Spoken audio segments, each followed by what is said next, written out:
నిందితుడు మొహమ్మద్ షరీఫుల్ ఇస్లాం షెహజాద్ జనవరి 16న తెల్లవారుజామున బాలీవుడ్ స్టార్ సైఫ్ అపార్ట్మెంట్లోకి ప్రవేశించాడు. ఫైర్ ఎగ్జిట్ మెట్ల మార్గంలో సైఫ్ ఆయన భార్య, పిల్లలు, సిబ్బంది ఉండే 7-8వ అంతస్తు మెట్లు ఎక్కాడని పోలీసులు ప్రాథమిక దర్యాప్తులో తేలింది.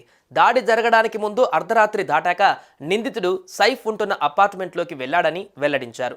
8 అంతస్తుల వరకు మెట్ల మార్గంలోనే వెళ్లాడని, తర్వాత డక్ట్ ఏరియాకు చేరుకొని పైప్ పట్టుకుని 12వ అంతస్తు చేరుకున్నాడు. అనంతరం బాత్రూమ్ కిటికీ తెరిచి లోపలికి ప్రవేశించాడు. లోపలికి వెళ్లిన నిందితుడు ₹1 కోటి డిమాండ్ చేశాడు. అయితే అలికిడి విన్న సైఫ్ వెంటనే అలర్ట్ అయి ముందుకు వచ్చి దొంగని గట్టిగా పట్టుకున్నాడు. పెనుగులాటలో సైఫ్ వెన్నుపై నిందితుడు కత్తితో బలంగా పొడిచాడు. వెంటనే తనను తాను డిఫెన్స్ చేసుకోవడానికి సైఫ్ దొంగని ఫ్లాట్లోనే ఉంచి బయట తలుపు వేసేశాడు. అయితే నిందితుడు తాను వచ్చిన మార్గం నుంచే బయటకు వెళ్ళిపోయాడు. తెల్లవారుజామున 2:30 సమయంలో అక్కడి నుంచి పారిపోయాడు. నిందితుడి బ్యాగులో నుంచి సుత్తి, స్క్రూ డ్రైవర్, నైలాన్ తాడ్, ఇతర వస్తువులను స్వాధీనం చేసుకున్నారు పోలీసులు. అయితే నిందితుడికి తాను దాడి చేసింది సైఫ్ అలీ ఖాన్ పైన అన్న విషయం ఫస్ట్ తెలియదు. టీవీలో, సోషల్ మీడియాలో చూసిన తర్వాతే తాను దాడి చేసింది సైఫ్ పైనే అన్న సంగతి తెలిసింది. సైఫ్ పై దాడి తర్వాత బాంద్రా ప్రాంతంలోనే ఉన్న బస్ స్టాప్లో ఉదయం 7 గంటల వరకు నిందితుడు పడుకున్నాడు.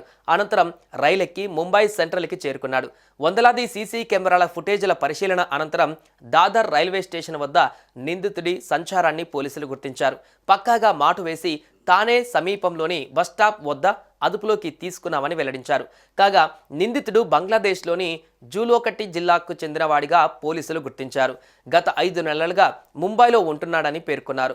హౌస్ కీపింగ్ వంటి చిన్న చిన్న పనులు చేసినట్లుగా వివరించారు. నిందితుడు అక్రమంగా భారత్లోకి ప్రవేశించాడని, ఆ తర్వాత విజయ్ దాస్గా పేరు మార్చుకున్నట్లుగా చెప్పారు.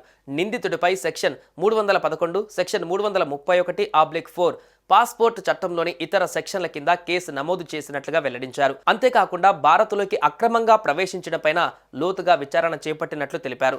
5 రోజులలో సైఫ్ అలీ ఖాన్ నివాసానికి తీసుకువెళ్లి సీన్ రీక్రియేట్ చేసే అవకాశం ఉందని పోలీసులు చెబుతున్నారు. కాగా సైఫ్ అలీ ఖాన్ పైన దాడి కేసు నిందితుడి పక్షాన వాదించేందుకు 2 లాయర్లు గొడవ పడ్డారు. నిందితుడిని మెజిస్ట్రేట్ కోర్టులో హాజరుపరిచారు. పోలీసులపైన ఏమైనా ఫిర్యాదులు ఉన్నాయా అని కోర్టు ప్రశ్నించగా షెహజాద్ లేదని సమాధానమిచ్చాడు. అనంతరం కోర్టు వెనక భాగంలో నిందితుల కోసం ఏర్పాటు చేసిన బాక్స్ వద్దకు నిందితుడిని తీసుకువెళ్లారు. అనంతరం షెహజాద్ తరపున వాదిస్తున్నట్లు ఒక న్యాయవాది ముందుకు వచ్చారు. అయితే వకాలత్ పైన నిందితుడి సంతకం తీసుకునే లోపే నాటకీయ పరిణామాలు చోటు చేసుకున్నాయి. వెనక నుంచి మరో లాయర్ నిందితుడి బాక్స్ వద్దకు హడావుడిగా వెళ్లి షెహజాద్ సంతకాన్ని తన వకాలత్ పైన తీసుకునేందుకు ప్రయత్నించాడు.